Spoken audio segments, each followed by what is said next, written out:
Yo siempre había vivido en el campo, en el pueblo, y entonces como era muy normal encontrar un buen pan.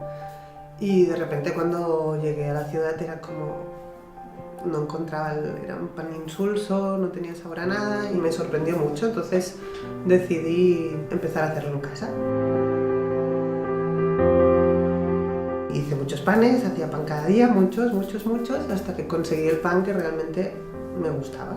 Bueno, realmente Bons Focs también salió de llevar un poco la vida alternativa que yo llevaba en el campo, pero en la ciudad, ¿no? Y transmitir a la gente que era posible que entre cemento podías llevar una vida un poco alternativa. Cuando entendí que el pan se hacía como lo hacían nuestros bisabuelos, ¿no? Con la masa madre, con las horas que tocan. Claro, todo esto iba en consonancia a mi manera de ver las cosas y de vivir.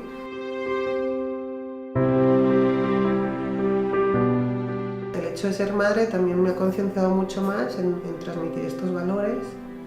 Es una niña pequeña que le encanta jugar con las texturas, entonces la textura de la harina y el agua, bueno, para ella es alucinante, ¿no? Que después de todo un proceso de fermentación que ella estaba amasando y todo esto consiga que del horno salga este pan que luego se va a comer, bueno, para ella es una satisfacción. También hay una cosa, cuando entramos en casa y acabo de hacer pan o entra ella, siempre me dice: "Oh mamá, qué bien huele", ¿no? Y para mí el hacer pan es olor a hogar.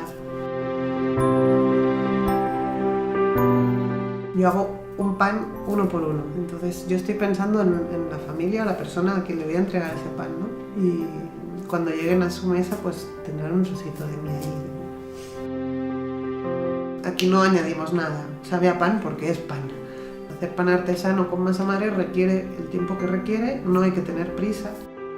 Me he dado cuenta que realmente yo estaba gestando Bons Focs desde hace mucho tiempo, ¿no? Y toda esa manera de vivir y lo que me transmitieron mis padres, pues eso es lo que se estaba cociendo y lo que hoy es Bons Focs. Pues ahora estoy muy orgullosa de lo que es Bons Focs, porque para mí es respeto a los míos, respeto a mí y a esta forma de vivir.